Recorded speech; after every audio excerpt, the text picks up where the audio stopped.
Hello everyone, welcome back to another video. Today's video is quite a special one. So, a few days ago, I finally reached 100 subscribers on this channel. I've had this video idea for a while, so now I can finally get to it. Here are my top 10 video games.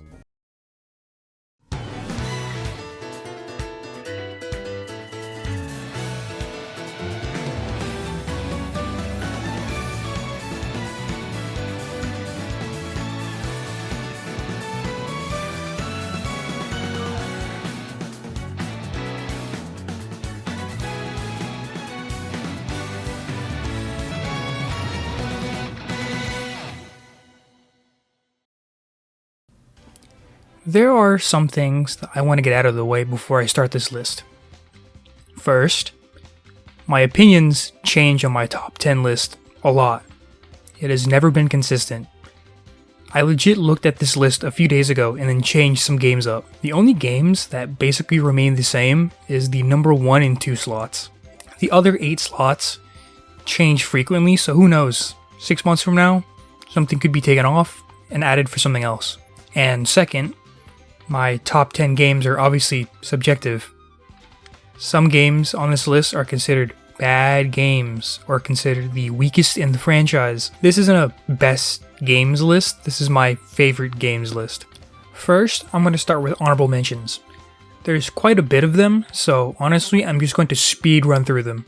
The honorable mentions include Trails from Zero, Persona 4 Golden, Minecraft, Chrono Trigger, Legend of Zelda Spirit Tracks, Halo Reach, and finally Titanfall 2. I love all of these games, but my top 10 games are in like a whole nother league. Now, we can finally get started on this list.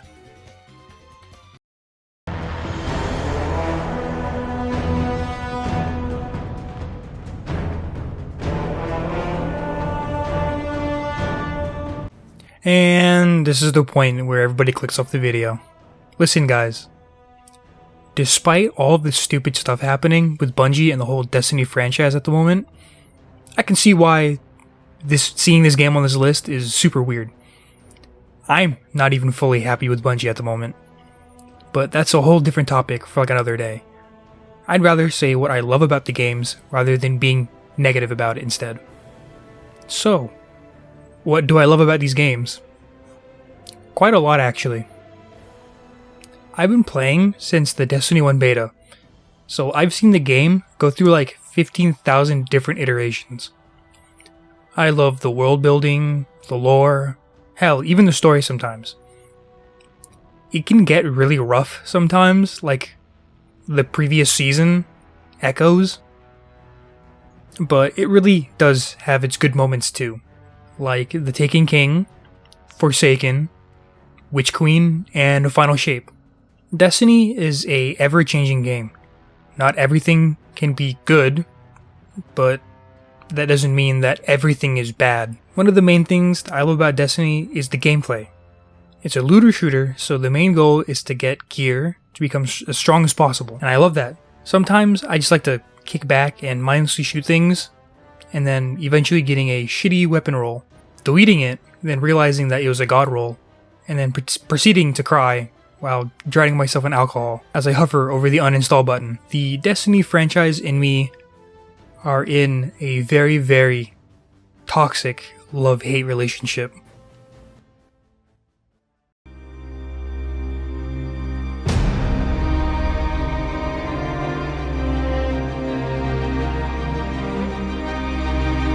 For those who have not watched my earlier video about Scarlet Nexus, don't, actually. I actually really hate the video, and I actually plan on redoing it one day. Anyways, Scarlet Nexus is absolutely one of my favorite games ever. I was super excited to play it when it came out, and then when I played it, I was just blown away by it. The story is great, the gameplay is amazing, I love every single character in it, except you, Shiden. I love the world building and the lore of Scarlet Nexus. I love how there's 2 protagonists with different views of events that eventually tie in together and become one big story. I'll have all the character designs, the enemy designs, the level design, the music. I fucking love it all. This game is honestly such an underrated masterpiece. I constantly urge more people to play it, and I will continue to do so. My hope is that one day we will be graced with a second game. Fun fact, the producer for Scarlet Nexus still posts about this game daily. That's dedication.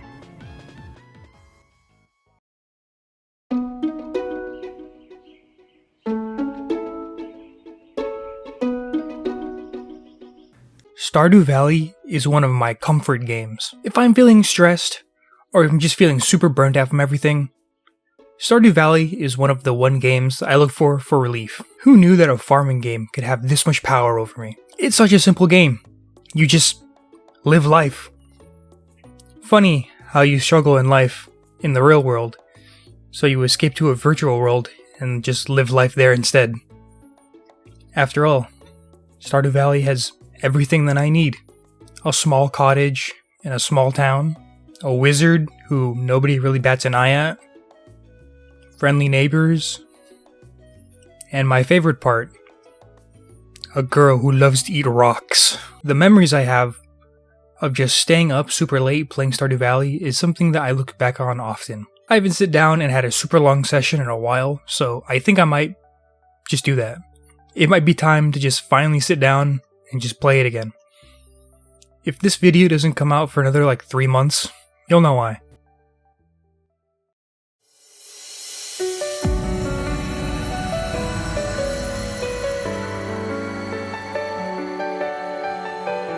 Yes, you saw that right. My favorite Trails game is Cold Steel 2. Considered the worst game in the Cold Steel arc, and the worst game in the series by some people. I, however, am not one of those people, if you couldn't tell by it being on this list. Why is Cold Steel 2 my favorite Trails game? Well, several reasons. It being a direct sequel to Cold Steel 1 definitely contributes. After that massive cliffhanger at the end of Cold Steel 1, I bought and started Cold Steel 2 about an hour after I finished Cold Steel 1. Another reason why I really like it is because of the plot of the second game. The entire empire suddenly gets locked into a civil war. Civil war plots are super interesting to me, so I love seeing that little plot thread. While yes, the story is not told in the best way, I do agree that some of the later parts of the game was a little rushed and could have been done a little bit better. However, I still believe that the overall story is very good. Gameplay wise, in my honest opinion, Cold Steel 2 is probably the most fun I've had in the series, period. The music is also my favorite in the entire series. My favorite track in the entire series is just the main menu theme.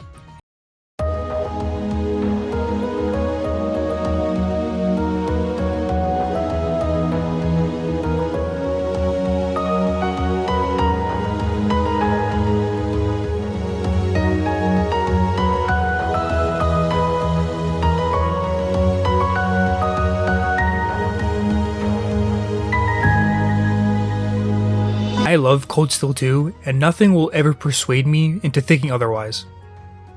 I'm caught up with the series with all the English releases, and so far nothing has topped Cold Steel 2 in my opinion, although Reverie did get pretty close.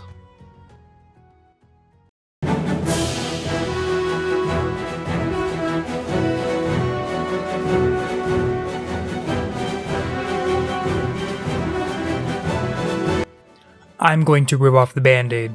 Generations Ultimate is the best Monster Hunter game. I will not elaborate. Nah, I'm just kidding. This is why. Generations Ultimate has several things going for it. It's on the Switch. It has the most monsters present in the entire series. Hunter arts are basically there, and they're probably one of the coolest things ever introduced into a series. It introduced not only the best flagship monster in the entire series, but also my favorite flagship monster, Valstrax. And it's got Marth Fire Emblem in it. So that alone makes it the best game. But what really makes or breaks a game is how fun it is for you. I have had the most fun playing Gen Ultimate out of all the Monster Hunter games. I played it in 2019 and had a lot of fun, but the real fun started when everybody got stuck in quarantine in 2020. When nobody had nothing to do, I jokingly said to my college friends, "Hey, you guys should buy Gen Ultimate. It's on sale." They all proceeded to buy it in that moment, and then we spent basically almost all of quarantine playing it. It was some of the most fun I've ever had at playing a multiplayer game, period. Monster Hunter Generations Ultimate will always remain one of my favorite games of all time.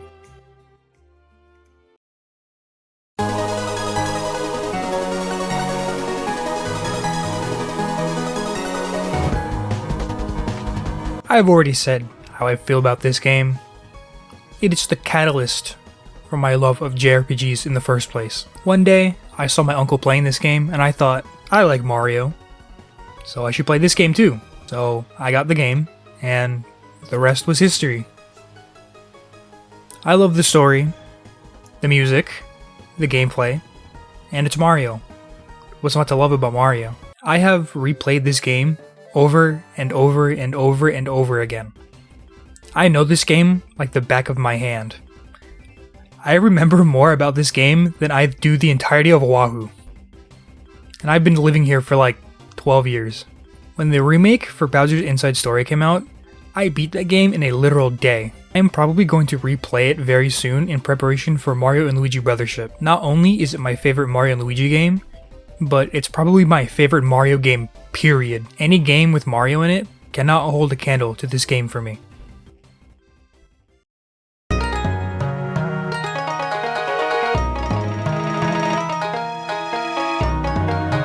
Now, I know that I basically have two separate games in this slot, but don't you worry. It gets so much worse later. Anyways, the main reason why Soul Silver and Silver are both here, it's mainly just because I love Generation 2 of Pokemon. When most people say, "Oh my god, I love Johto in Gen 2, it's my favorite generation," they aren't saying that Gen 2 is their favorite generation. They're saying that Gen 4 is their favorite generation because of Heart Gold and Soul Silver. Not me. My favorite generation is Generation 2. Pokemon Gold, Silver, and Crystal. But don't get me wrong, Gen 4 is still pretty close behind. So close that I basically count them all together. Soul Silver is the Pokemon game that I've sunk the most hours in. I'm pretty sure it's the game that I have the most in-game time for as well. Pretty sure I hit 999 hours in my save file. I don't have that save file now because my dumbass thought, I should restart it, I want to play it again. Genuinely one of the worst mistakes that I have ever made. Going back to why I just love Johto overall, it's my favorite region, it has my favorite starter, Cyndaquil. Yes, I know about the Typhlosion thing. It has some of my favorite Pokemon, like the Mareep line. It has some of my favorite music in the franchise, and overall, I just love the vibe that Johto has. I've spent more time in Johto than I have in any other region in Pokemon. Johto will always be like a second home to me.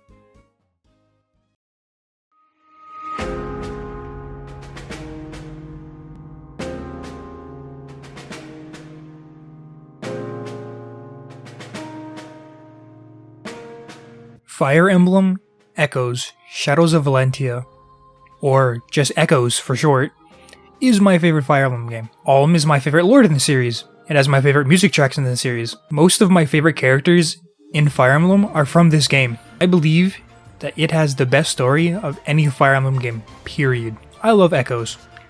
Echoes was probably the most invested that I've been in a Fire Emblem game, period. The characters just felt real. They all have flaws, they aren't perfect pretty boys and girls, although Alm and Celica are fucking gorgeous. The war that they all fight could easily be a real conflict, minus the gods and magic and all that kind of garbage. Despite all the fantasy stuff in it, it is probably one of the most grounded games in the series. Alm will forever be one of my top 5 characters The events that he goes through are like great and super interesting. Yes, the game has a lot of flaws, and I mean a lot of flaws. Like how there's about 200 million mages a map, and every single character in the game basically has 0 resistance. So if a mage sneezes on anybody, they will implode and explode at the same time. The maps are basically one-to-one recreations of the original game, and they're all fucking abysmal.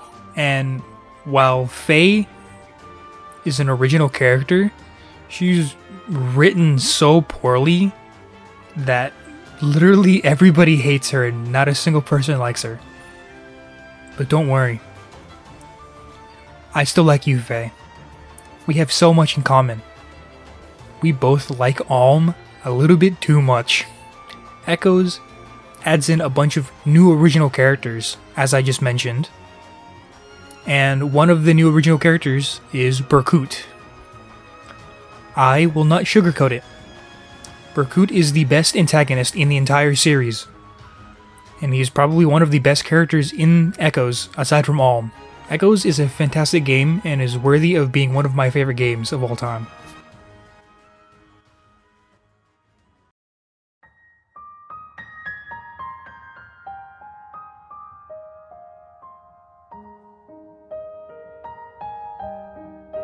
So, remember how I said that I had 2 games at the number 4 slot?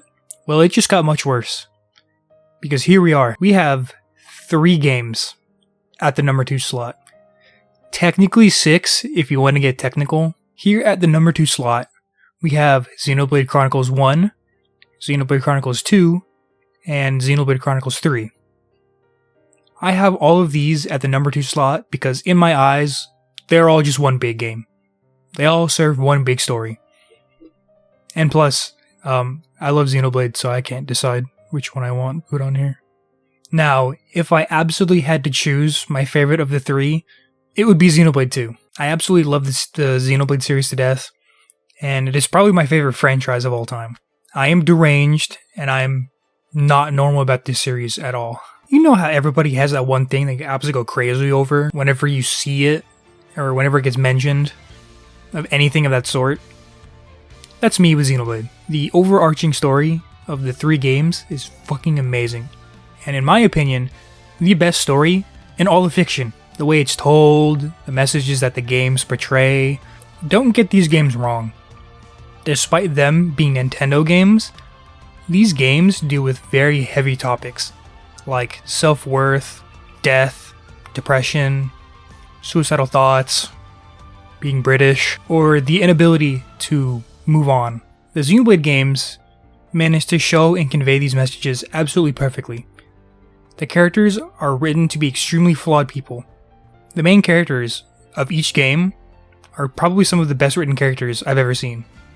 In my honest opinion, Mithra is the best written character in not only her entire game, not only her entire series, but the entirety of fiction. Yes, I'm being serious. Xenoblade has had a big influence on me and has taught me many things that opened my eyes to a lot of things in life. I have replayed these games countless times, and I have thousands of hours combined on all of these games. These are some of my most replayed games of all time. I just love going back and playing them for the amazing gameplay, perfectly written story, fantastic jaw-dropping cutscenes, listening to some of the best video game soundtracks I've ever heard, and then crying over the ending over and over and over. I love Xenoblade. Now, after all I've said about these games, it's kind of hard to believe that there's still one more game that's above these games. What game could have been possibly placed above all 3 Xenoblade games? Well,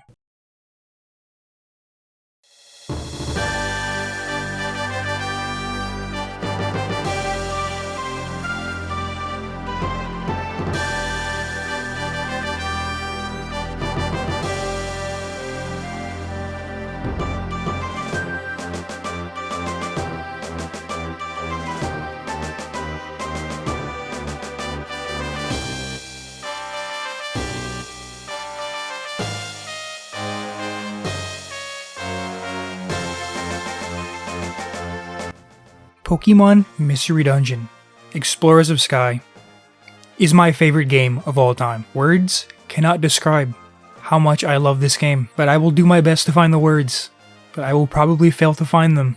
I love everything about this game. The story is probably one of the best written video game stories ever from a Pokemon game. Hard to believe, right? Little 9-year-old me couldn't believe it either. The amount of hype that I've gotten from playing through this game as a child is probably unmatched by any other game on this list. This was the first game to make me cry. The story grabbed me in such a way that no other game did when I first played it. Aside from Xenoblade, I wholeheartedly believe that this is probably one of the greatest stories ever written. Even in 2024, as a 23-year-old, almost 24, playing through this game again still gives me the same emotion that I felt all those years ago. Another thing to note, this game developed my love for a lot of Pokemon. Grovyle, being an alright Pokemon, became a top 5 starter Pokemon for me. Dialga became my favorite legendary Pokemon. And because of the starter that I was given when I first played, Riolu and Lucario are my favorite Pokemon of all time. Speaking of favorites, my favorite video game soundtrack of all time is from this game. Behold, the best video game soundtrack ever produced.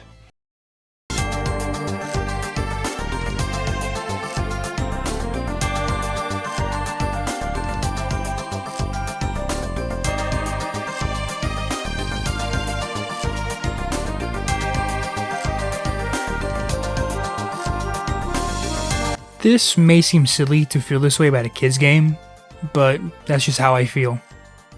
After all, these are the feelings that I had when I beat the game for the first time in 2009, and I still remember those memories to this day. While yes, the gameplay is quite simple, and not a lot of people actually like this type of gameplay, I feel that because of the story and everything else in this game, the gameplay means little to nothing, really. Don't get me wrong, I still love the gameplay to death, but in my opinion, the gameplay isn't the main focus of this game. Hell, Pokemon isn't even the main focus of this game. You could replace every single character in this game with a human, and it would still have the same effect. I feel like more people would love this game if it got a remake on the Switch. If this game ever gets a remake, I will cry tears of joy. Pokemon Mystery Dungeon Explorers of Sky is my favorite game and will forever be my favorite game. And that's the list. I hope you guys enjoyed the video. Sorry that the later parts of the video probably wasn't as funny and was more serious. I just feel strongly about those games, and I just had to get my pure feelings across. I couldn't really find a place to insert jokes, but if I did find a place, then, there'd be like a joke or two, probably. Who knows? Nonetheless, I hope you enjoyed this video. Maybe, down in the comments, you could tell me what your guys' favorite game is. I'm interested to see what they are. And then, last but not least, thank you again for 100 subscribers. 100 isn't a lot at all. But I've never thought that I would reach this milestone, to be honest. Whether you came from an actual video, one of my shorts, or you're a Franzcraft fan, or you're somebody that I know personally. Thank you. We hit the milestone of 100 subs, but now I have more goals in mind. My next goal, 100 million trillion billion subscribers. Can we make that happen, guys? I'm sure that we can. Mr. Beast? Gone. PewDiePie? Pretty sure he retired. T-Series? They're a corporate, so I don't think they should count in the first place. Coco Melon? More like, I'm gonna get more subscribers than you, Melon. That's about it for now. That's enough out of me. Now, what I'm going to do is I'm going to go replay Pokemon Mystery Dungeon Explorers of Sky for the 15,000th time. See you guys in the next one.